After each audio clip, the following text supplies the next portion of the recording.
Well, good afternoon, everybody. My name's Graham Wilson. I'm the director of the Initiative on Cities at Boston University. And I want to thank you for your interest in our work. I want to thank you for coming on this beautiful day after all of those weeks, months, as it felt like years of snow, ice, and cold, to give up the sunshine and come and hear. This report is a tribute to your determination to find out about what's happening about cities today, and we very much appreciate that degree of interest. The Initiative on Cities was created 4 years ago by myself and Mayor Thomas Menino when he stepped down after 20 very distinguished years as Mayor of Boston. And Mayor Menino unfortunately passed away not long after joining us, but he made a mark on what we do that endures to this day. And one of the things that perhaps would have surprised some people to know about him is that one of his top priorities for the center is that we engage in quality research. He said right from the get-go, that's what we need to do, and that's what we have been doing with the Menino Survey of Mayors named in his honor, and with the subsidiary reports like the one that we are here to hear about today, Cities Joining Ranks. I want to thank Citigroup and the Rockefeller Foundation for their support. Quite frankly, none of the work that we do would be possible if it was not for the support that we receive from Citi and from the Rockefeller Foundation financially.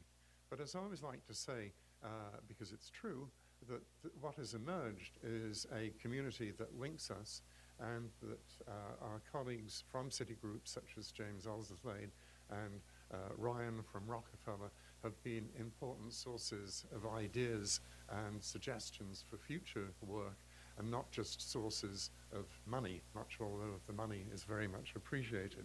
So we enjoy working with you. We value both the money and the input that we get from you, and working with Citi and Rockefeller has indeed been a pleasure. Cities Joining Ranks is a collaborative achievement that evolved out of the Menino Survey of Mayors, national survey of mayors of major cities in the United States, first of its kind, developed by our office 4 years ago, and it stands as the only scientifically rigorous and representative survey of mayors in the United States. And we're particularly pleased today to launch this report on the networks that cities belong to, because this is a vital and neglected topic. One of the things that you'll notice if you follow cities is that cities have been increasingly stepping up to address problems that, in the view of many of us, have been neglected by federal and even state authorities. Topics such as climate change, gun violence, social deprivation. But the mayors have not been stepping up to tackle these problems alone. They have been joining hands, believing that they are stronger together on these topics if they work in networks than if they just pursue those praiseworthy goals individually. And yet, I think both in academia and more generally, why mayors join those networks, what they get out of them, and what they hope for when they sign up for those networks has been underexplored. So I think the report that we have today, Cities Joining Ranks, is a really important contribution of importance to people in cities, people who write about cities, and people in the academic community who study cities and also who study networks more generally. I want to thank the team at Boston University who've worked so hard on this report, particularly Kathryn Lasky, our executive director, who, as you will gather from that title, has many responsibilities in addition to working on this report, but has done a brilliant job on spearheading our work on it and in the writing of it. And Nick Gunkel, our research officer, who has brought a fresh and vital set of skills to our organization that have made a huge contribution to what we can do at the Initiative on Cities. I also want to thank the authors of the Menino Survey of Mayors. This project, this report, grew out of a section of the report on the Menino Survey of Mayors for 2017. We launched that report in Washington, D.C. in January, and we're pleased to have with us today David Glick, who is one of the authors of the report on the Menino Survey of Mayors, along with his and my colleagues, Professors Katie Einstein and Max Palmer. So their work is also very much appreciated and laid the foundation for the report that we'll be hearing about today. So we hope that this report will be of interest to you. We hope that all the activities that we engage in, both conferences and reports, will attract your attention. Please visit our website, bu.edu/IOC, and keep in touch with what we're doing and continue to watch that space for future reports and activities. And now it's my pleasure to introduce Jamie Alderslade, who is from Citi Group, from the Communications Policy and Research and Community Development section of Citi. He leads Communications Policy and Research for Community and Development and the Inclusive Finance divisions. As I mentioned before, Jamie has not only been a financial supporter, but has been somebody who's given us terrific guidance and input on both the content of the questionnaires that we developed for the report, and also on ideas for the development of the initiative on cities more generally. So it's a pleasure to have you here, Jamie.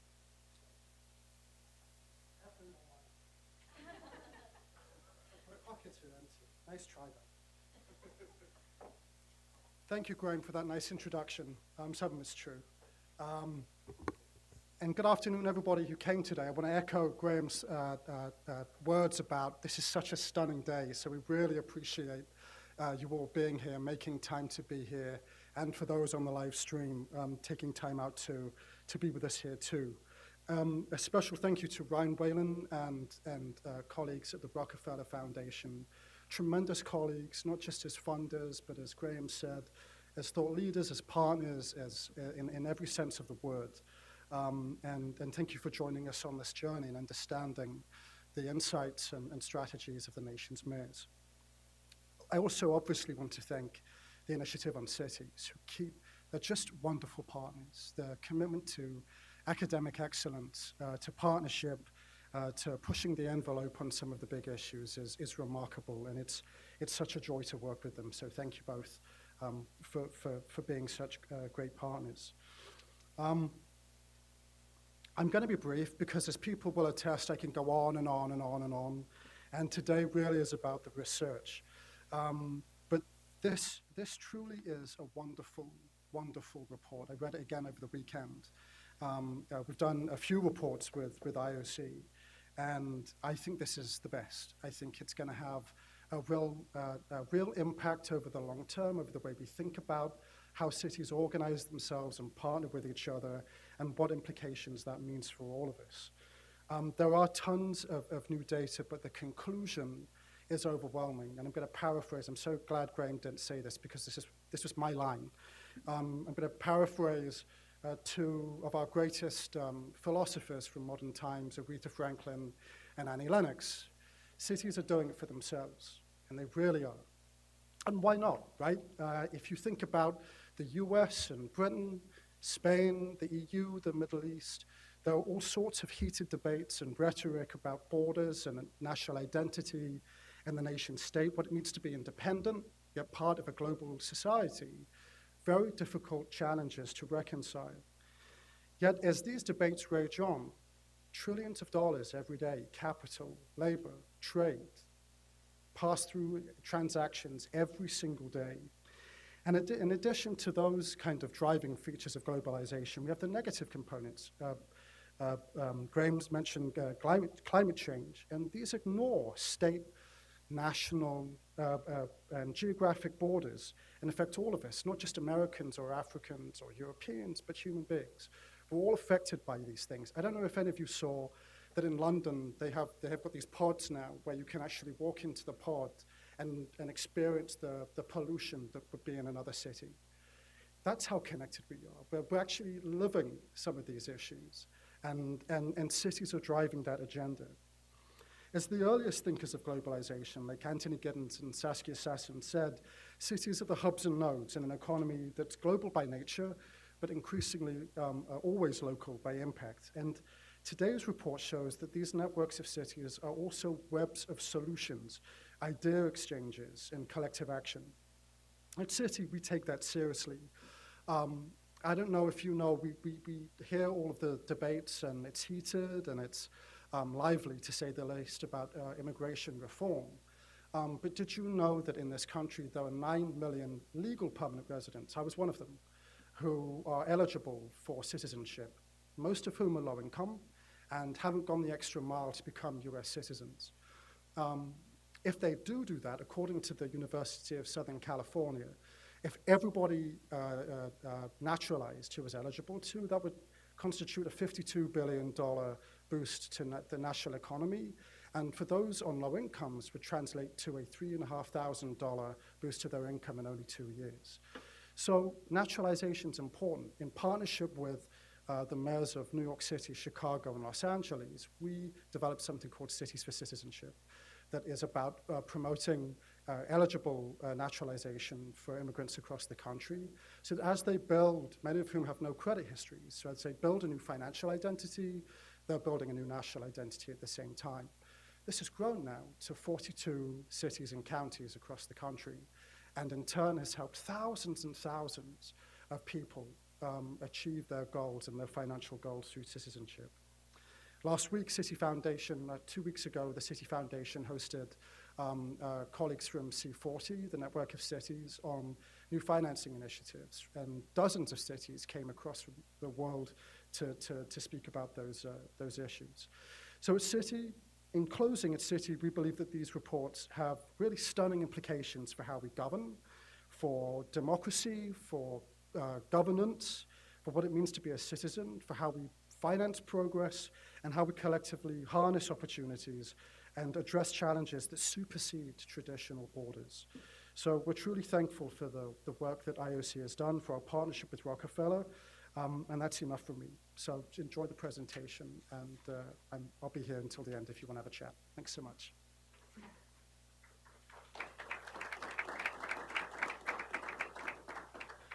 Next, it's my pleasure to introduce Ryan Whalen, Managing Director of Global Partnerships at the Rockefeller Foundation. Ryan focuses on developing the Foundation's cross-sectoral partnerships with the public and private sectors, as well as managing its global program team. Prior to joining Rockefeller, Ryan worked in senior capacities in New York City Hall, United States Senate, and on political campaigns in city, state, and national politics. He served in the office of New York City Mayor Michael Bloomberg as Chief of Staff for Governmental Affairs and Communications. Before that, was Special Assistant to Senator Charles Schumer. Ryan, thank you for hosting this event today, in addition to everything else you've done for us.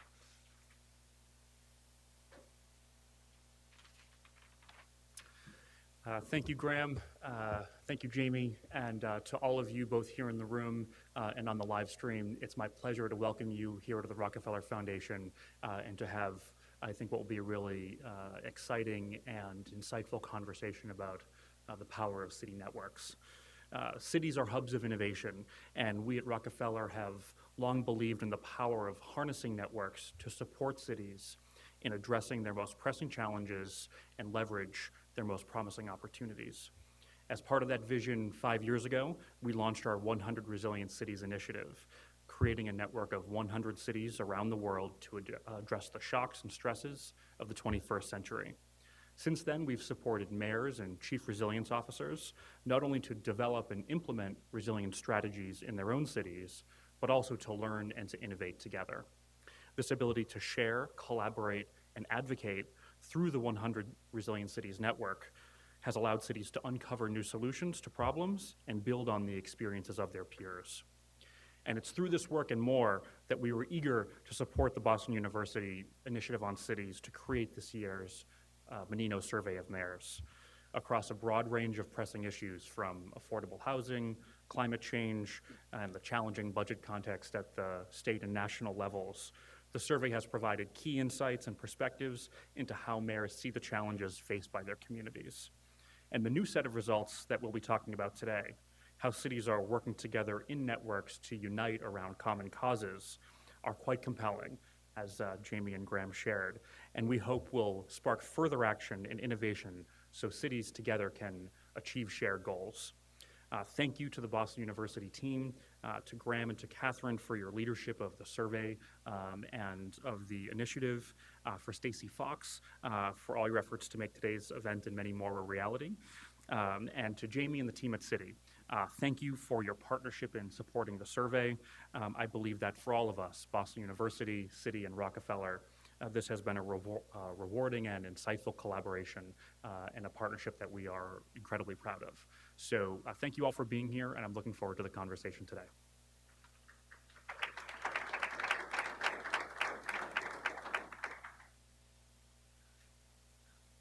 I'm going to introduce the three people who will be at the table and then hand over to Kathryn, who will be handling the question and answer session. Kathryn is our founding executive director. She has achieved so much with the initiative on cities and for the initiative on cities. I think that the wisest thing somebody like me can do is to make sure they don't get in the way of great staff. And Kathryn has really been that great staff in terms of defining goals, projects, and supplying incredible amounts of energy for everything that we do. The best decision that I made as a co-director with Mayor Menino was to agree immediately to him bringing Kathryn over from City Hall when we founded the Initiative on Cities. She was a policy advisor to Mayor Menino there, where she led his work to make Boston the first city in the country to make pay equity for women its major goal, a major goal. In addition to creating the Mayor's Women's Workforce Council, she co-authored Boston Closing the Wage Gap, identifying evidence-based interventions employers can take to close the gender wage gap. As you will have noticed, those topics have increased in prominence and importance in the years since, and I think it says a lot about Kathryn's leadership capacity that she was highlighting those issues before they became so popular nationally. Nicholas Gunkel is the co-author of the report and research fellow of Boston University's Initiative on Cities. Prior to joining the initiative, Nick completed his MPA from the London School of Economics, focusing on environmental policy analysis and climate adaptation. He previously worked at a UN internal oversight body and a social business in Malawi. And finally, I have the pleasure of introducing my colleague, David Glick. David is somebody who is really an exemplar of what I value in faculty, which is to say that he is of great achievement in research, numerous publications in the top academic journals in the country or indeed in the world. But at the same time, and I love to make this point when universities are criticized over this so much, he is not only a great researcher, he's a great teacher. And if you go around Boston University, you will find many, many undergraduates who will be eager to tell you about the great experiences they've had in his courses, one of which, taught with Professor Katie Einstein, is a very innovative course built around the series The Wire. So it's a pleasure to have him and a privilege to have him as a colleague, as well as one of the co-authors of the Menino Survey of Mayors. So that's the introductions from me. It's my pleasure now to turn it over to Kathryn.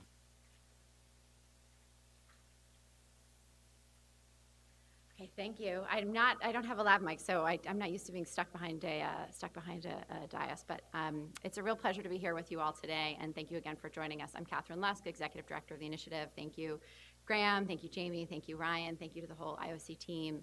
I think anyone who's ever published a lengthy report knows that it's just a relief to have it out in the world. So thank you for being part of that. You know, this is not anxiety inducing. It really just is a major relief. So it's a 36-page report in front of you. My job is really to break it down into kind of the key findings and key details. I'm going to run through a presentation of about 30 slides. I hope we'll take about 25 minutes. Bear with me, but it's going to be pretty straightforward, and then we're going to lead to Q&A. So I'm going to invite Nick and David up with me to jump into that, and we'll take questions. So with that, I thought I would start with a quote from Ben Barber, the late Ben Barber, author of If Mayors Ruled the World, who really was a firm believer in the power of cities to come together and the importance of cities and mayors coming together, who said, cities once favored walls, but even when under siege, never allowed themselves to be defined by borders. Their natural tendency is to connect, interact, and network. And indeed, that sort of relationship connectivity is totally critical and central to all of the networks and how they operate. But there's another piece that mayors will talk about when they say working together significantly increases our impact. We share and often outright copy each other's ideas. And it's one of the things over the last few years of talking to mayors that's always struck me is they are shameless about stealing ideas from one another. I mean, think about CEOs, right? CEOs wouldn't go out and say, this is what we do. Of course, we're going to take trade secrets from our competitors. Whereas mayors will inevitably talk to you about an idea that they picked up either from a peer city down the road or a city across the country or on a best practices trip when they went somewhere overseas. So that was part of our motivation is inevitably if mayors are looking to networks as sources of ideas and inspiration and this sort of collective power, we were interested in better unlocking and understanding what the networks are doing. But there was another thing that motivated this research, and that is that we sit in a university, and we are in that university at a time when a lot of issues that our faculty are deeply invested in, the momentum has been lost at the federal level. And so our faculty were coming to us and saying, I am deeply invested in urban climate mitigation. I am deeply invested in gun violence. Where do I plug in? How do I help? How do I take this deep evidence base that exists in the universities and make it available and accessible to cities? And inevitably, you can do that on a one-on-one relationship, but we were also interested in networks and the opportunity networks can afford to be conduits for a lot of that best practice, and that knowledge is actually coming out of universities. So there was an ulterior motive in this work beyond sort of the notion of policy diffusion, you know, what scholars talk about as policy diffusion. 3 questions were guiding the work. 1, how do the networks in the US compare to one another? How is We Are Still In different from climate mayors, different from the C40? Which cities are actually joining which networks? And why? Why do mayors actually report that these are things that they think are important? These are outside the boundaries of their governance structures.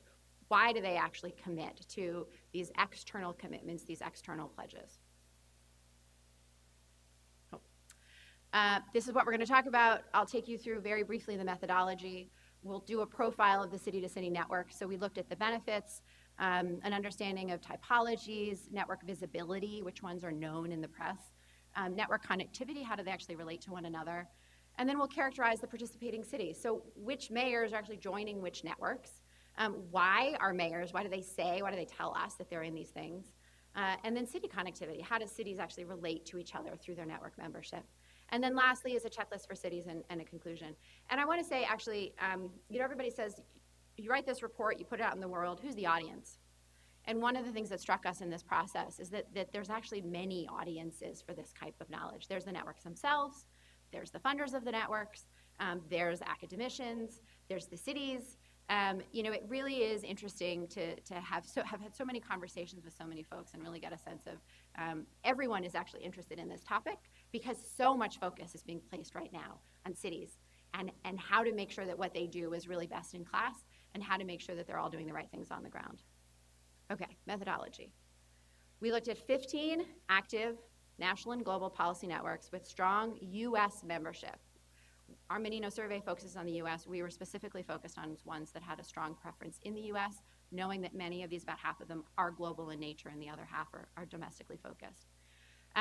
10 have a core focused on environmental issues. There has been so much momentum in the environmental space. Inevitably, our sample skews to environmental networks. However, there's a lot to be learned across all of these different networks, regardless of their policy domain. So there's 5 others pertaining to different urban policy areas: Mayors Against Illegal Guns, Cities of Service, Welcoming America, Cities United, and Next Century Cities. I know both that there's a bunch of folks from those networks in the room and also that there are folks who told us they're tuning in online. So thank you to all of you who took the time to speak with us, and more importantly, thank you for the work that you're all doing. 15 is a lot, so we tried our best to be exhaustive. We realized we didn't cover every single policy network that exists in this country, but we think this is a pretty good first step at examining where there's a lot of momentum and activity in this country. What did we do? We very quickly, we used data from the Menino Survey of Mayors, so we asked 150 mayors across the country why they're joining these types of networks. We looked at network membership rolls as of January 15, 2018, whether they were publicly available or the networks actually gave them to us. We did interviews with network representatives, and then inevitably there was supplemental information from online sources. I will add that our analyses mostly focused on member cities with population over 75,000, even though a number of the cities actually have permit member cities from of smaller communities, but this was really because we wanted to align a lot of our data with our findings from the Menino survey. So let's get into the networks themselves. I cannot possibly read you definitions of 15 networks, so I'm not going to.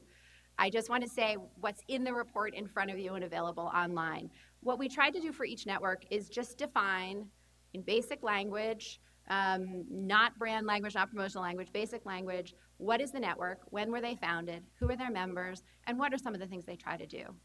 And then we actually sought to develop a rigorous set of definitions so that we could compare them. So this is We Are Still In. For folks who don't know, it's a North American network of networks. It brings together cities, counties, states, regions, tribes, universities, faith organizations, and businesses that pledge to uphold the Paris Agreement. And then there's a range of activities like media outreach, coordination with the other climate networks. Their goal is really to try to sort of build the societal and political momentum around climate mitigation.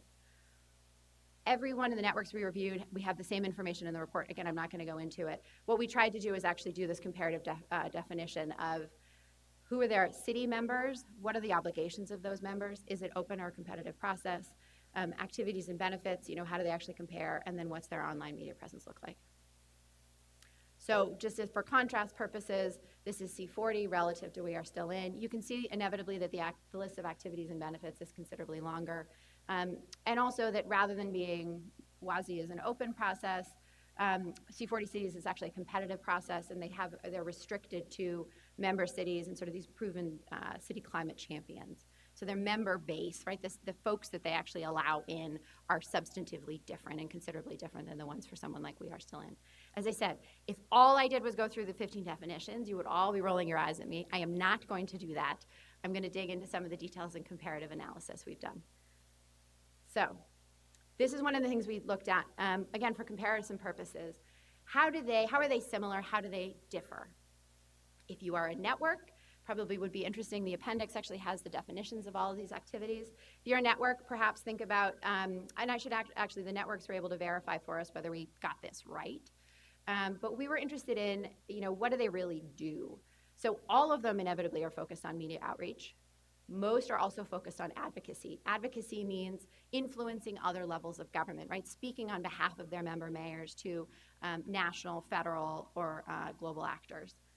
Conferences, convenings, inevitably, the strict definition we have here is that they meet at least 2 times a year and that they're focused on their member staff and mayors. Best practices and case studies, inevitably, another, conferences, convenings, best practices and case studies, technical assistance, critical ways in which knowledge gets disseminated. The actual nature of the activity will vary considerably within the individual networks, but it's worth noting that most of these folks are externally oriented, trying to influence other actors on behalf of the mayors and bring cities together also to build local capacity and expertise and make sure knowledge is disseminated from one member to another. Least common we saw was actually awards. Inevitably, some of the cities do that where there's a badge or some other kind of external recognition or validation. And then some of the other areas we saw really interesting: public-private partnership facilitation. Interestingly, less than half provide direct assistance, right? This is interesting for cities who are thinking about, does membership in a network actually come with access to a new pot of money? Or is it really access to knowledge and access to my peer group? Okay, what else? How else do they compare? Lots of scholars have focused on network typologies. There were 2 that we thought were particularly interesting in the context of these networks. The first, and this is, I should say, this is not an indication of value. One cluster is not more valuable than the other. They both play really important roles. This is specifically looking at the environmental networks, and we saw really 2 classifications of environmental networks. One are what we were calling the high hurdle networks. They tended, when you talk to the networks, they tended to value their smaller size. They valued the opportunity to bring together the most aggressive or ambitious cities, particularly in relation to climate change. And this contrasted with the big tent networks. The big tent networks actually valued their size. So they valued how many mayors they were bringing into the fold, how many cities they could bring along. And by bringing in both the most ambitious with perhaps the newcomers, some of these folks, like climate mayors or We Are Still In, basically said we're starter networks. We're ways for cities and mayors to signal their commitment to these issues without actually having to make a firm commitment, a data reporting requirement, some kind of agreement that we know they then are going to have to put resources and time and energy and money against to achieve. Yet, all of these things, we think, operate as part of sort of an ecosystem. So if you can bring cities into the fold through things like climate mayors and We Are Still In, are there opportunities and avenues for them to kind of migrate up and join, say, the Under 2 Coalition, which is bringing cities together with state and national actors that are really focused on deep decarbonization. The other distinction, when you compare the networks, that we were fascinated in is in relation to their origin stories. It's remarkable that all of us have been talking about cities as incubators of policy, but in fact, mayors themselves have been incubating policy networks. Now, I knew about and was motivated, to understand this area because of folks like Mayor Menino, who came together with Mayor Bloomberg and formed now a number of years Mayors Against Illegal Guns. Great organization. I hadn't worked on it personally when I worked for the mayor, but I knew the staff members who did. This is unusual. Because think about all the other demands on a mayor's time and all the other demands on their staff time and their governance boundaries, right? They are focused on their city and improving the quality of life of their city. So the fact that they're saying there is a knowledge deficit out there, there's a resource deficit, I should go build this new thing with my peers so that I can share ideas and I can also learn from them. And this really struck me, the fact that 8 of the 15 networks we looked at were initiated actually by mayors for mayors. Visibility. So another point of comparison, again, this is specifically focused on the environmental networks. This is actually showing you between 2010 and 2017, if you index web pages for the 7 largest online media publications, you see the change over time in media coverage of the environmental networks. So what you'll see here is that the C40 actually enjoys the largest share of media visibility. We Are Still In is the purple one, which is just below them. So again, that was created immediately in reaction to Trump administration's decision to withdraw from the Paris Accord. Major uptick in media outreach. But overall, there's a trend line here, right? Overall, what you're seeing in recent years is actually that all of the environmental networks are seeing an uptick in media coverage. We were interested in this because if they all say they're doing media outreach, are they actually competing for share of voice? Or in fact, are they all kind of are they both creating momentum and building momentum for these issues and for the local activism that is actually happening on the part of cities? This is the same chart actually featuring over time, but again, remember this, where this was. So small relative number of mentions, but this is actually showing share of voice. So we were interested in, to what extent are the networks actually competing with one another, or are they, as I said, actually growing and increasing media coverage of local activism on the environment? C40 is the largest at the bottom, ICLE is at the top, and then the purple up here on the upper right is We Are Still In. And then lastly, also in relation to the environmental networks, this is just an index of network connectivity. When we talked to the networks, we were really interested in wanting to understand, I'm not going to quote anyone, wanting to understand, are they actually all competing with one another? Or do they feel like there's this symbiotic relationship and actually they all kind of have carved out their unique niches and they all fill a relevant role? And for the most part, what we found was yes, actually everybody feels like they fill an important niche, they serve a particular audience, and that most of the story was a story of collaboration, not a story of competition. And what this shows is actually online references, just as one measure of the frequency with which they're referencing each other, where they're not competing again, but they're actually having these mutually beneficial references to each other on their websites. We also talked to some people where we heard things about formal MOUs that are being signed. Other things in the spirit of cooperation was trying not to schedule events with the same mayors at the same time, trying to attend one another's conferences, really trying behind the scenes to have sort of, again, this cooperative relationship. If someone's issuing a press release, they're all trying to promote the press release. So it was really, I think, enlightening to see the spirit of collaboration behind the scenes. So I'm going to get into the participating cities, who's joining what and why. So first of all, I think this is remarkable. 59% of all cities with populations over 75,000 are in at least one of the networks. Is this the new way of doing business? I mean, this is incredible to think that 60% of our sample of cities are actually in one of these 15. Granted, it's a little bit different when you look down at the bottom. 41% of our sample cities, collectively representing 66 million residents, are in at least one of the environmental networks. Still, we're not talking about activity that's happening around the margins. This is not like 10, 15, 20% of cities. This is remarkable that this many cities over 75,000, but this many cities are actually seeing value in these networks and joining them and signing on and making these commitments. 44 of the 50 largest cities in the country are in 2 or more of the 15 networks that we looked at. It's also probably a good reminder to the networks themselves. You guys all know this. Cooperation is requisite, right? For the nature of the work that you're doing. Lots of cities are joining lots of networks, and inevitably it becomes a conversation about how do you all work together effectively to have the most impact and not compete for time of staff and mayor's attention. That point is reinforced here. There's a strong correlation between the number of members in environmental and other policy networks. So if you look up the left, you'll see the number of environmental network membership. If you look along the bottom, you'll see other network membership. And you don't really see many cities in the upper left and the lower right, which means once a city decides that they are on board with combining forces, sharing knowledge and best practices, making these public commitments with their peers, they do a lot of it. Once they get into networks, once they're sold on the value of these things, then they tend to actually join many other kinds of networks. I don't remember, Nick, do you remember which is the one at the bottom? It's in 4. It's not labeled. Well, I don't remember which one that is. We can look it up. But inevitably also, you see a lot of the big cities up at the top where overwhelmingly the big cities tend to be the most frequent joiners. Inevitably, part of this is also that they just have staff capacity to do this kind of work. I'm not going to drill into this. I'm just going to call your attention to a couple data points. This is the 13 most active joiner cities, so the ones that are joining lots of stuff.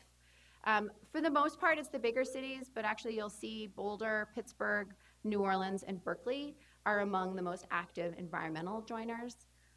It's also interesting to note, where there's commonality. So the Global Covenant of Mayors, we are still in, the Chicago Climate Charter, and climate mayors, they're all in all of those things. And then you see variation, again, to that point about the high hurdle networks, you see variation when you get into some of those more niche networks that are really focused on particular populations of cities.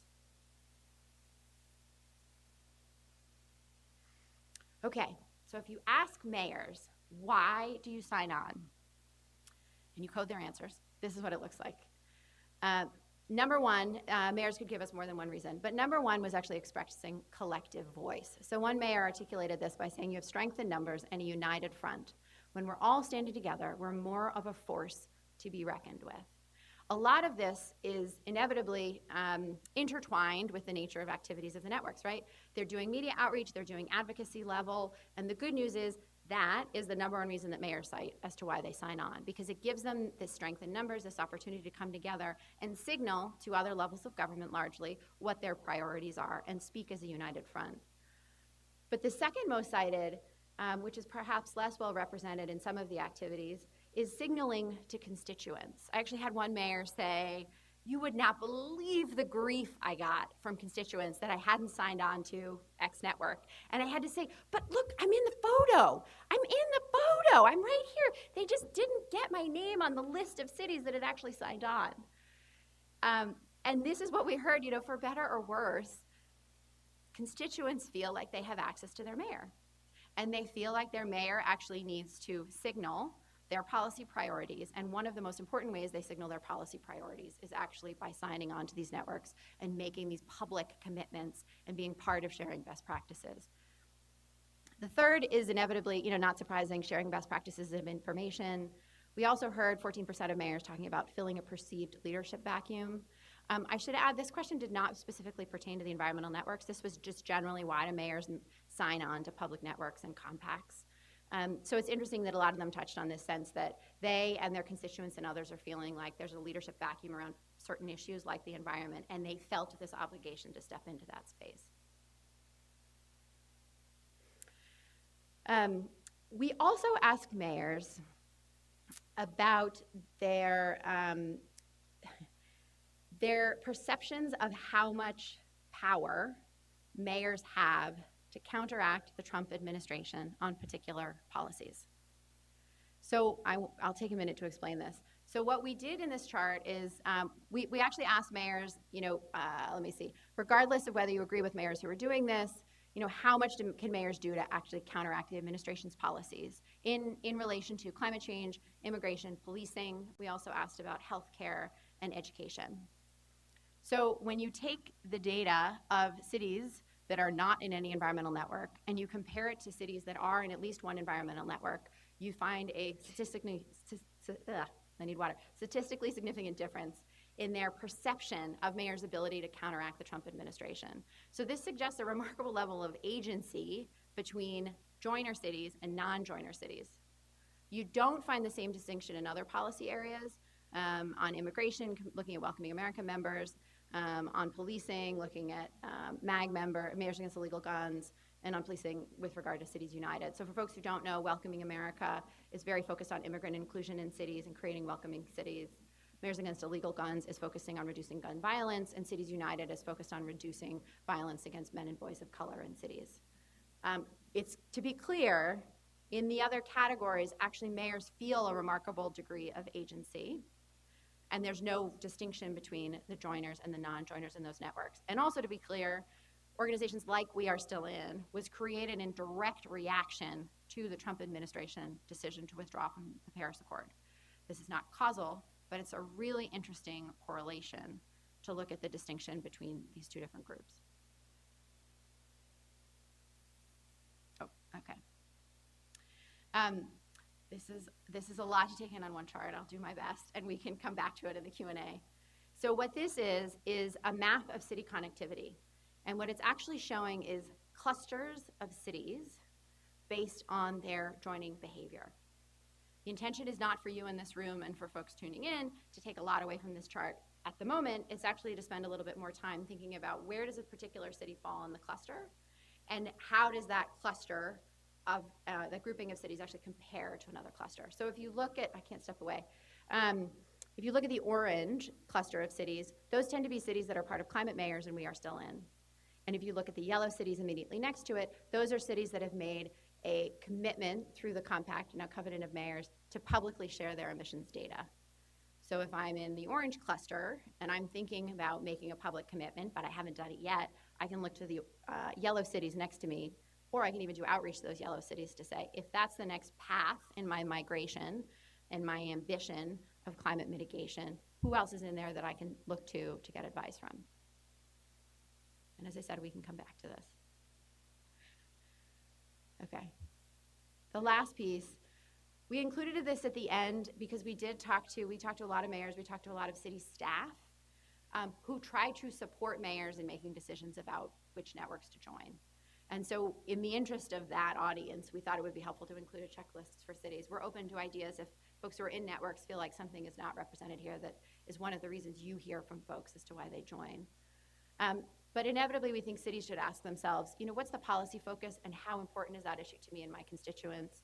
What message does membership send to my constituents and other levels of government? Is my city able to compete for membership? Is it even open? Which other cities will be my peers? Is everybody else on the same trajectory? Are they sort of at that same level of ambition as I am? Can I engage with civil society or business? Is that important? Besides US cities, who else is in the mix? And is it important to me to be part of that peer group? Which pledges do I have to make as a member? How resource intensive are these commitments? Which activities and outputs do I have access to, and how important are those? How much press coverage has the network generated? This is one of many, but I just want to be clear that because all of the networks are focused on media outreach, and one of the reasons mayors join is because of this advocacy and signaling potential, that this is an important criteria to consider. And then lastly, how connected is the network to other networks? How well are they all working together, and how important is that to me? So, in conclusion, all the networks are engaged in media outreach. The majority are focused on advocacy, building local capacity, whether that's via conferences, best practices sharing, technical assistance, peer learning. Awards are perhaps the least common benefit. The majorities of cities in our sample are joining city-to-city networks. Environmental networks are a sizable minority. Mayors join because they provide strength in numbers, they act as a potent signal to their constituents, and they afford opportunities to share best practices and exchange information. Members of environmental networks feel more agency compared to non-members in counteracting current federal policies on climate change. And lastly, there's clear peer groups of cities with similar membership profiles, suggesting potentially new opportunities for collaboration and providing insight into potential membership trajectories. People are taking photos in a minute. So with that, we're going to turn it over to the Q&A portion, and thank you again. It's been a real pleasure.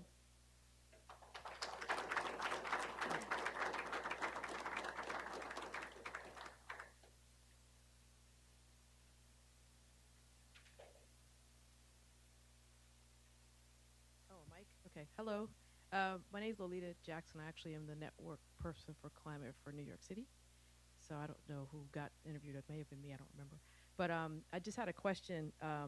If there was an examination of the level of activity for the cities within the network, so some are passive and some are much more active, and if there was sort of a typology where certain cities were much more active based on size and other determinants. Just curious. Thank you. We did not specifically look at the activity of individual cities. I will tell you that other researchers within BU are really interested in things like the nature of climate action plans that are being developed and the content of those climate action plans that are being developed by particular cities. But we did ask the networks whether they have participation criteria. And I would say they have varying degrees of participation criteria, from fairly strict, and if you're not really actively participating, then you're no longer a member, to it's just important that the city signal their interest, and if they don't do much, that's okay, because we're just trying to bring them along and get them up to speed on some of these issues. We didn't actually delve into the specifics of how many cities have met X threshold. Certainly some of the networks. 100 Resilient Cities is obviously very focused on whether the cities have developed their resiliency plans, and folks like the C40 are very focused on whether cities have developed their climate action plan. Yeah.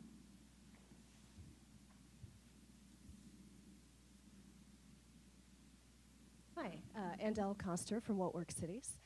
So thanks so much for this. This reflects a lot of what we've seen in our network of cities. I have a question of whether it came up in your research, the involvement of city managers.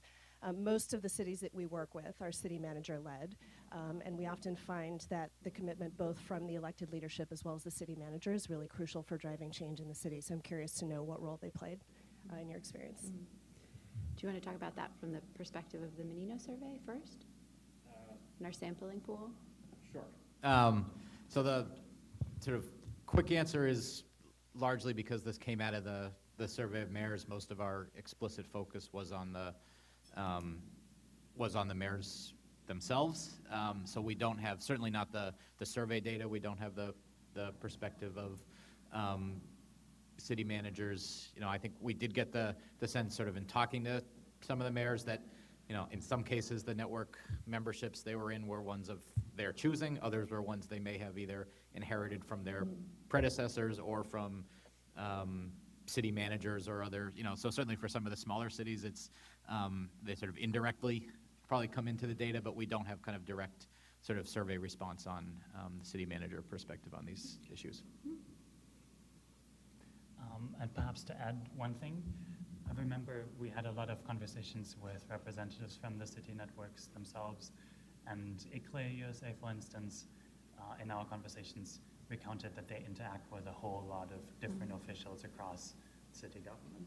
So they're hubs which attract people from public works, people from the mayor's office, and this is a theme which runs through a lot of the networks. So it's not point person specific with like a town administrator, city manager, but often it's much broader. One distinction you'll see, to the best of our ability, in the definitions of the individual networks was we tried to create a distinction between the ones who really focus on mayors, and the mayor is the member, like climate mayors, and the intention of climate mayors was to bring the mayors together and make sure they're talking to one another and elevating their own priorities and speaking with one voice. And then the other networks that are really coalitions of cities. And so it could be that there's multiple representatives from the city itself that's actually part of it. Individual networks, a membership to varying degrees, we don't get into it, but to varying degrees, membership is sort of ratified by a mayor, a city manager, a city councilor, and then to varying degrees sort of reaffirmed when there's a new administration.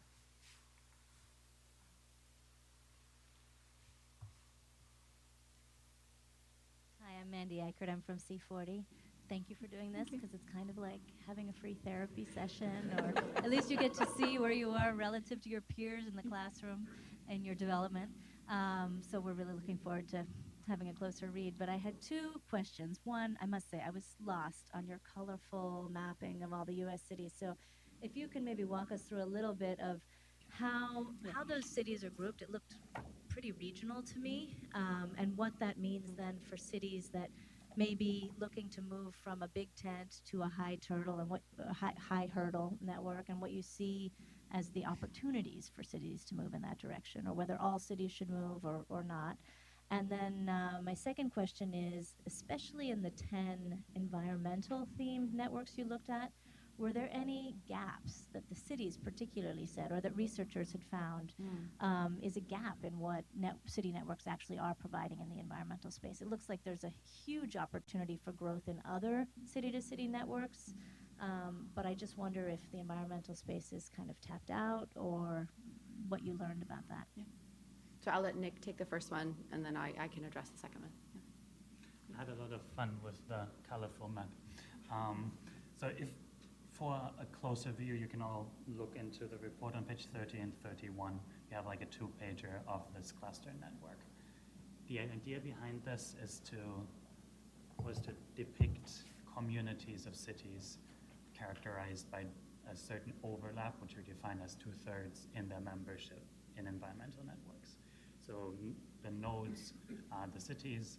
There is a link if two cities, Honolulu and Richmond, California, share at least 2/3 of their membership, then we have a link which expresses this. Cities are closer co-located if they have larger overlap in membership. That's basically the takeaway. The different colors come into play because we wanted to simplify it a bit and ran an algorithm which clusters communities of cities defined as being relatively tightly co-located, having a certain commonality, and this is gets very technical, but this is to be read as cities which express similar policy priorities or simply have joined the same set or great overlapping set of networks. It happens that some of this is a geographical representation as well. The coastal cities versus more Central American cities, there's a reflection of this, which underlies general membership in environmental networks to some extent.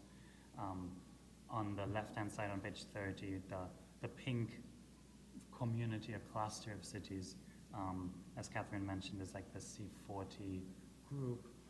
So you can see, especially for those individual cities which are further away from their community, that these might actually offer possible trajectories for these communities to develop further and to have additional memberships, which is exemplified by these cluster bridges, how we call them, who are further away.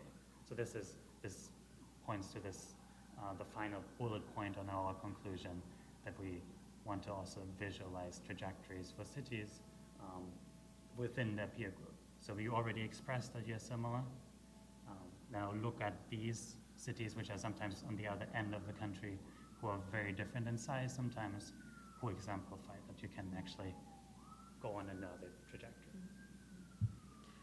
And then in response to your question about gaps, I would say there's two considerations. One is if the big tent networks value being big and bringing in lots of folks with a relatively low bar for commitment, but the high hurdle networks value being small and most of the high hurdle networks are like the C40, you're sort of happy with the size you are and with the number of US cities that you currently have, which makes it hard for more cities to kind of come along that are really focused on deep carbonization and then know where to go as a partner to focus, sort of be part of that like-minded peer group. So I think that's one potential.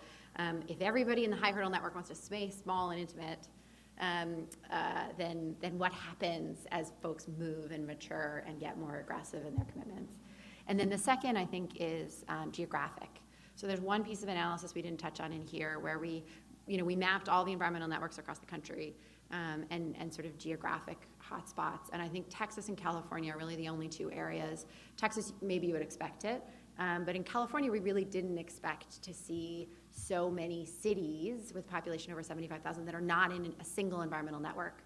Given the activism of the legislature and Mayor Garcetti and Governor Brown, it's pretty remarkable. And really the distinction is between Northern California and Southern California and all the communities around LA. So to us, that suggests, and some of the networks touched on this, is there an opportunity to bring together like-minded peers across disciplines and silos at a regional level?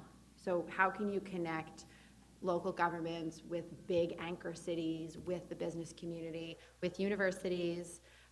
A lot of universities right now, for those who don't know, a lot of universities are developing their own climate action plans and doing really groundbreaking work around climate mitigation based on their own footprint. So how do you actually bring together those folks and create sort of centers of excellence and knowledge sharing communities at the regional level? And part of that in places like Southern California, and kind of bring everybody else along that hasn't been as far along on this journey. Yes, hi. My name is Eugene Zapata. I'm Director for Latin America and the Caribbean for 100RC. I have a comment and a question. The comment was that I was going also to mention the city managers. There's one of the oldest networks of city managers in the world. It's American, it's International City Managers Association. So I guess that's interesting also to mention. And one other network that I know in the US that wasn't mentioned is Sister Cities International. It's a very old network also, born in the US, that has been working a lot internationally. And my question is on the international part of your analysis. Most, if not all, of the networks that you have included in your report were born, created, pioneered, or launched in the United States by American mayors. And when you look at the report, and your conclusions point to the fact that yes, there is a rise in network activity and activism and militantism from American mayors. But in my experience, this has not happened beyond the United States frontiers. Like, American mayors have been largely absent from international and global networks worldwide, C40 being an exception and 100RC being an exception because they are American networks themselves. So if you look at United Cities and local governments, which is the most important and overreaching network of local governments in the world, there's hardly an American mayor to be found in there, and there's 2,000 mayors there. If you look at metropolis, the World Association of Major Metropolis, where you have Berlin, Seoul, Mexico City, Montreal, Sao Paulo, I mean, it's a 30-year-old network. There's no American mayors to be found. So my question to you is, has the study looked into the belonging of, or the, I don't know the word is belonging, but the participation of American mayors beyond their own comfort zone of US-centered networking? Question one. Question two, is that perhaps going to change now that America First is a challenging statement for some mayors in the United States? And third, is the new frontier for city networks foreign policy? Foreign policy? Yeah, because mayors are now speaking about things that normally they didn't talk about You know, it's not only about urban issues anymore. Now we're talking about migration. Now we're talking about peace. We're talking about arms control, things that were, you know, in the realm of the national governments. And this might be a new frontier for some very high-profile mayors that want to speak outside of the United States. Yeah. I suspect all of us have something to say in response to some of those questions. So I'll start. So we set out, there has been, the networks, the global networks have been better studied than the US networks. So one of the things we set out to do with this report was really specifically look, because we study US mayors, one of the things we set out to do was really understand the context and activity within the US. Half of the networks that we look at are really just focused on the US, and half actually are global. So someone like the Under 2 Coalition was created by, I'm gonna forget the state, Bonn, Germany, and it's California. and the state of California, and then they happen to have cities that have come along because they want access to that knowledge sharing. So there are about half of the networks are similar to 100 Resilient Cities C40 Under 2 Coalition. ICLA USA is the local chapter of a global organization. So in that sense, those cities are actually part of a global network. We really tried to understand the momentum and activity here because we talked to so many mayors. We were interested in what are you all signing on and why? You know, what are you signing on to, whether it's domestic or global? Your question about the sort of foreign policy, I think, is really interesting, and David could speak to the literature on when and why American mayors get reelected, right? And he would know better, but it's things like trash removal and snow removal and crime and public safety. And so, to a certain extent, mayors here are always going to, and mayors everywhere are always going to be focused on sort of, as one mayor said, was minding their knitting at home, right? But really focus on how do you actually build a rich and vibrant place, and that's your core responsibility. And your participation in all these other things is really ultimately about improving that place and the quality of lives of the people for whom you're responsible. And so to the extent that they engage in some of these other foreign policy networks, I would argue it will be in areas where there are some benefits that construe back to their people, and or they get access to financing or something again, but where the benefits construe back to their own community. There is in the literature historically, mayors who are focused on nuclear proliferation. So there are networks, that existed at a time when those kinds of issues were really the hot issues and the headline-getting issues, and mayors were part of those conversations. So I would argue that actually a lot of that activity has been happening globally, but it felt newer to us when you look at American mayors and their participation in the networks. And then lastly, the sister cities comment. We tried to look at networks that are really policy specific, knowing that otherwise you're looking at the ICMA, National League of Cities, the US Conference of Mayors, Sister Cities International, the Global Parliament of Mayors, these networks that bring together cities domestically and globally that are not policy specific. And we really wanted to look at that sort of policy lens and policy priority focus. And then, did I miss? Okay. Why do mayors get reelected?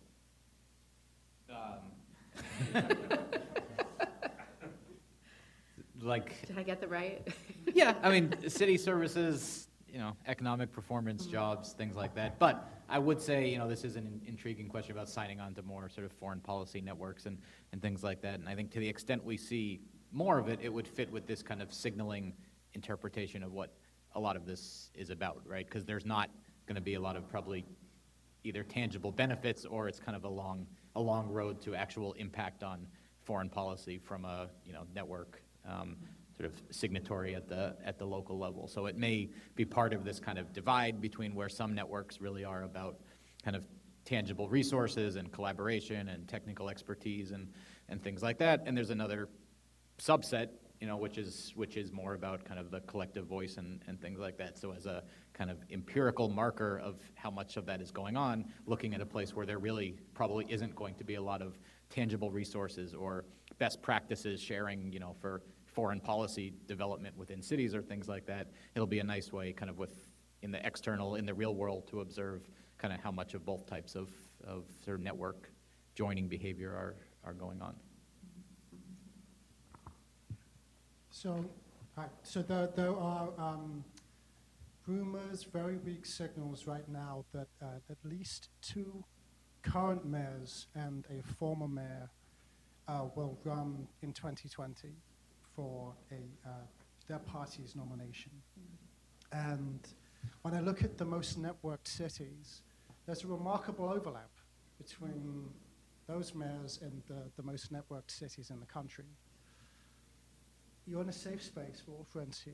When you ask the mayors, why do you join networks? Yes, do it for their collective good, they do it to signal to their constituents, but what if those constituents are national? Did any of them just say, I do it because it's good for me, because I don't want to become a governor, I don't want to become a representative or a senator. This is a good national platform for me. Sort of. Not quite. They don't say it about themselves. Other mayors say it about them. Okay. Not by name, but within the folks we talk to. There's a subset that are frankly more skeptical about some of and they're frequently probably lower joining cities. And some of them, would say it's, we ask why do other cities join policy networks, and that's where you get more of because it's good for their, it's good for their ambitions and various other sort of more, cynical or political or, the extreme end of kind of signaling and position taking, as we'd call it in political science. So there, within the community of mayors, those views exist, but you're more likely to hear them if you ask other mayors about some of their colleagues' joining behavior, but perhaps. Cynical, but do you think of it as a factor, truly, as a factor in why they join networks, their own ambition? Yeah, I mean, as a political scientist, yes, I think it's, it's partly, as I think Kathryn mentioned earlier, there are there's a natural fit between often the political constituency in cities and joining some of these networks. The cost, if you will, of joining in a 80% blue city is quite low, especially if it's another network that doesn't come with a lot of tangible costs or policy commitments or things like that might actually.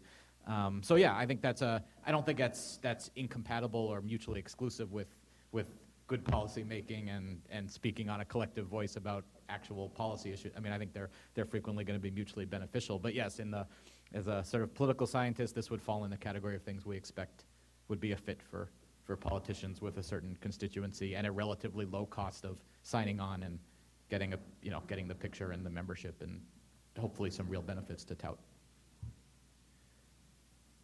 A small caveat up front, this is a bit conjecturing now, but in political science, they talk a lot about the sweet spot of interest groups in terms of size, in terms of representation, and the link to constituents. And I think it connects nicely with the question before. Why perhaps don't we see a lot of US American, again, it's not backed up by data we collected in this report, my opinion. Why don't we see a lot of American mayors in international climate networks? If this is true, and we see some evidence of this, it might be because they are one of 7,400. They're not one of 20, even though some of these networks allow for different leadership positions to be taken by mayors, but there's a kind of normal cost-benefit analysis and very pragmatic probably happening there. And the broader you go geographically, the more diluted it gets, the less direct benefits you can claim. So they're linked. And for those who don't know, 7,400, the Global Covenant of Mayors, when the Compact of Mayors merged with the Covenant of Mayors, it went from a 120 city US network to a 7,400 city global network, which is a very different thing, arguably, to be a part of for a city. Yeah, not good or bad. It's not a value. It's different, substantively different. Hi, back here. My name is Arthi Gunasekar, and I'm actually with the New York City Mayor's Office for International Affairs. So, really great responses and relevant discussion, because often one of the things that we hear when asked to advise should New York City join an international network is the relevance, and does it bring the right peers to the table for my colleagues like Lolita, where, in a US context with the governance structures, there's a more fruitful discussion that 1 hour would give rather than an international conference circuit of sorts, sometimes that we feel that we get brought into. And I was wondering, you've talked a lot about what engages people to join networks, but often, at least on the international discussions that we've held, it's been easier to have dialogue in an informal way. And so did some cities or mayors you spoke with talk about, sometimes the time commitment, relevance, all those things of why perhaps we don't want to be a formal unit, but informally, sharing best practice on issues that are just going to be different from Paris to LA to, Boulder, Colorado is easier. Was there any discussion on that? Any thoughts from the mayors themselves? On Sort of the informal networking. I mean, I think, we were regular attendees of the National League of Cities, the U.S. Conference of Mayors. So I would say that the informal sharing of best practices and that camaraderie inevitably happens in the forums that maybe are not policy specific. All of the networks we looked at have at least 2 annual convenings. Often mayors are part of that conversation. So that creates a space for them to come together informally. And then most of the peer-to-peer learning, where you see peer-to-peer learning indicated, that's a very formal process, whether that's a regular conference call for peers to sort of focus around a particular issue, or an online platform, knowledge-sharing platform, and an online community where people can engage and talk with one another on the staff level. I think the informal, I suspect mayors don't join networks to benefit from the informal, because they all have so many, at least in this country, they have so many other, similar to city managers, they have so many other outlets for informal engagement and relationship development. But yeah, just to add to that a little, mostly to echo it, we have also talked to them, not necessarily in the context of networks, but of sort of policy learning and sharing more often. And you certainly get the impression pretty quickly that, one benefit of being at probably every event they go to is they know who they want to talk to about certain issues and who's kind of the go-to person on that. And to the extent being in more networks or being at a network conference where the right other mayors are there. I mean, they clearly have a pretty thoughtful sense of, who do I want to talk to about certain issues and things like that. So I think that's an absolute reality. It's something that, from the external perspective, is harder to pick up, obviously, in the data. But I'm pretty confident, kind of, extrapolating beyond what we've seen and heard talking to them at USCM and LC type meetings, that probably similar and even a more sort of issue-specific dynamics go on and are certainly a value and a motivating factor at some of the other networks. Perhaps one last comment on this one. The Under 2 Coalition is an interesting example where cities, and it's restricted, not every city can join, but cities get the informal access to state-level legislators, politicians, governor's office, which and this also speaks to the question about, are there gaps in terms of composition of networks or activities? So the focus of this report was clearly on networks which have at least 50% cities being represented in their membership. But we saw clearly that this interaction between cities, especially large cities, and state level is a linkage which is not fully explored yet. We have the Eastern Canadian Governors Association and the Northeastern U.S. governors. They have this on a regional level, but it's, again, specific on states. One way to go and to look for potential gaps might be this interface between cities and states.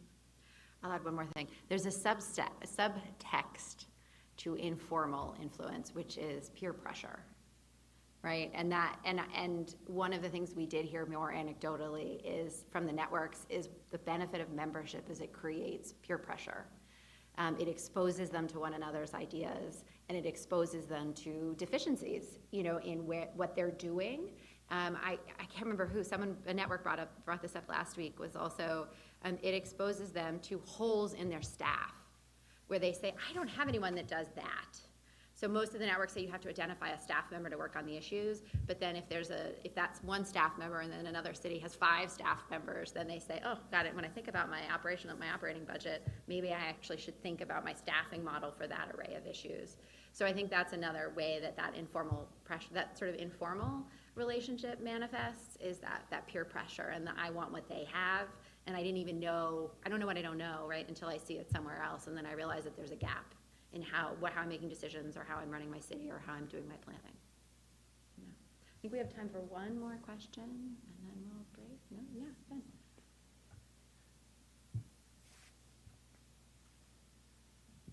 Hey, Ben Siegel. Can you hear me? Okay. Ben Siegel, Johns Hopkins University. Curious if you were able to explore at all the kind of comparison between why mayors are joining these networks and why the founders or the funders of the networks themselves want the mayors to join. Is it compatible? Did you find differences? Did you even look at that? I mean, I'm struck by the funders are funding organizations based on their activities, right, and what they do and what they promise to deliver. And I think I was struck by the degree to which why mayors say they join is pretty well reflected in the activities and benefits that are available through the networks. I think one area that mayors didn't say was a huge issue, and what you find, only half of networks provided is direct financial assistance. So that's probably good news for funders, that they aren't saying I join because I get access to this new pot of money or this new sort of capital resource. So that's one area where there could have easily been a mismatch, and for the most part there wasn't. Most networks don't offer financial resources, and mayors weren't saying that was a real priority. It's a good question. We didn't interview foundations. We didn't interview the Rockefeller Foundation, which supports 100 resilient cities. We didn't interview foundations to say, what's your motivation in underwriting the networks? We did find that most of the networks are dependent on philanthropic dollars, that for the most part they were created not with private sector resources, and they don't operate with membership dues. They really are dependent on satisfying their funders. Which is also one of the reasons that they focus on advocacy, not lobbying. They're not lobbying organizations. They are advocating on behalf of their members with other levels of government. But that as a funding source, they value because it allows for a certain degree of neutrality. And we did hear from some of them that they were created actually because they didn't want private sector money at the table, because they wanted that degree of neutrality. To do things that were in the best interest of their members without having sort of responsibility or accountability to someone else. Yeah. Well, I think we'll wrap up. I want to make two final closing comments. First, thank you to everybody. Thank you to David. Thank you to Nick. Thank you, Graham. Looks like Jamie ran out. Thank you, Ryan. Two observations, which you can choose to take advantage of or not act on, but I want to make sure they're said. One is, it is incredible to interview the networks, and it was remarkable to hear the rigor, the thoughtfulness, the array and diversity of activities and things that people are experimenting with. It could not possibly all make its way into the report. At the same time, people are not sitting down and talking about their operational models. And they're particularly not sitting down and talking about their operational models across policy areas. And so one thing this is an observation, take it or leave it, one thing that really struck us is there's this real opportunity, if you all wanted to actually get together and bring the operational experts together from various networks and say, what has worked? Where have we been effective? What hasn't worked? What have we tried? Do you use online tools, offline tools? What do best practices look like? Particularly when you're not in the same policy area, it's really remarkable to think about Welcoming America's model and everything they've learned and what C40 might learn from the work that they've been doing. So just a suggestion. The second thing is, we sit at a university, and as I said at the beginning, we work with so many faculty who are deeply passionate about all the issues that networks are trying to address, and yet we were struck by the fact that the networks do not have scientific advisory panels, academic resources, sort of resident experts and fellows from academia, and we think it's a real opportunity. There are people who are hungry to bring you the best evidence on urban climate mitigation, on inclusive policies, on reducing gun violence. I know I have them at BU. They're inevitably everywhere across the country. So this is just a call, a request for all of you to really think about who else you're bringing into the fold, and I really think that universities are an underutilized resource. And with that, thank you, and have a beautiful day. Thank you.